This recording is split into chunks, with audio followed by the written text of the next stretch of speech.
सर्वांना माझा नमस्कार। ऑनलाईन गुरुजी चॅनलमध्ये आपणा सर्वांचे स्वागत। आज आपण UDAS प्लसवरील एका नवीन अपडेटबद्दल माहिती घेणार आहोत। ते म्हणजे मॅन्डेटरी बायोमेट्रिक अपडेट MBU हे अपडेट आलेले आहे। त्याची काय करायचे व त्याबद्दलची संपूर्ण माहिती आपण ह्या व्हिडिओच्या माध्यमातून पाहणार आहोत। हे आपले डॅशबोर्ड आहे। डॅशबोर्डच्या डाव्या साईडला आपल्याला स्टुडंट लिस्टवर क्लिक करायचं आहे। त्यापैकी ॲक्टिव्ह स्टुडंट्सवर आपल्याला क्लिक करून घ्यायचं आहे। ॲक्टिव्ह स्टुडंट्सवर क्लिक केल्यानंतर तुम्ही पाहू शकता वरच्या बाजूला MBU मॅन्डेटरी बायोमेट्रिक अपडेट असे एक टॅब दिसते।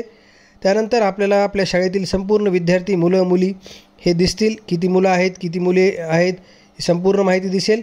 त्याच टॅबमध्ये आपल्याला डाव्या साईडला विद्यार्थ्याच्या नावापुढे MBU स्टेटस NA असे दिसेल व खाली निळ्या कलरमध्ये रिव्हॅलिडेट असे ऑप्शन आले आहे।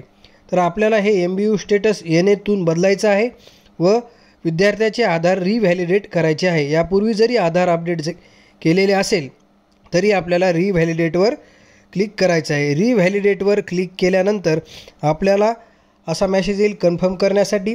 तो कन्फर्म करून घ्या, म्हणजे प्लीज चेक द डिटेल्स आणि कन्फर्म करायचे। कन्फर्म केल्यानंतर आपल्याला मुख्याध्यापकाच्या नावाने एक कन्सेंट चा टॅब ओपन होईल।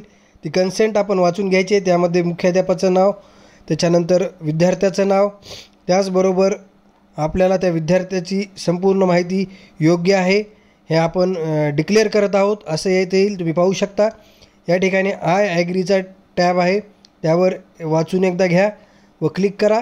आय ॲग्रीवर क्लिक केल्यानंतर आपल्याला विद्यार्थ्याचं जे आधारचं स्टेटस आहे ती रिव्हॅलिडेट होईल व जे MBU आहे, MBU म्हणजे मॅन्डेटरी बायोमेट्रिक अपडेट, हे आपल्याला करायची आवश्यकता आहे का नाही हे कळू शकेल। तुम्ही पाहू शकता आता इथे मी 2 विद्यार्थ्यांचं एकदाच केलेलं आहे। वरील विद्यार्थ्यासाठी आलेलं आहे की MBU नॉट रिक्वायर्ड आणि खालच्या विद्यार्थ्यासाठी आले MBU पेंडिंग। म्हणजे जे विद्यार्थी 5 वर्षाच्या पूर्वी ज्यांचे आधार कार्ड काढलेले आहेत किंवा विद्यार्थ्यांनी एकदा आधार कार्ड काढलेले आहेत व त्यांनी कधीच अपडेट केले नसतील तर त्यांचा बायोमेट्रिक डेटा आपल्याला अपडेट करायला सांगायचा आहे। त्यामुळं तो मेसेज आपल्याला पेंडिंग येईल आणि ज्यांचं बायोमेट्रिक अपडेट केलेलं आहे त्यांचं आपल्याला MBU नॉट रिक्वायर्ड असं स्टेटस दिसेल। त्यामुळं आपण पालकांना पण सांगावं लागेल की तुमच्या विद्यार्थ्याचा आपण आधार कार्डचे बायोमेट्रिक डिटेल्स अपडेट करून घ्यायचे आहेत। काही पालकांचा जर मोबाईल नंबर आधारसोबत लिंक असेल तर त्यांच्या मोबाईलवर सुद्धा मेसेज जात आहे। तुम्ही पाहू शकता अशा प्रकारचा मेसेज जात आहे की over 7 years your Aadhaar mandatory biometric update करून घ्या म्हणून। त्यामुळं आपण सुद्धा सगळ्या पालकांना सूचना द्या। आपल्या लेवलला प्रत्येक विद्यार्थ्याच्या समोर जाऊन रिव्हॅलिडेट करा। ज्यांना MBU पेंडिंग येत आहे त्यांच्या पालकांसोबत संपर्क साधून विद्यार्थ्याचे बायोमेट्रिक डिटेल्स अपडेट करण्यास सांगावे। धन्यवाद।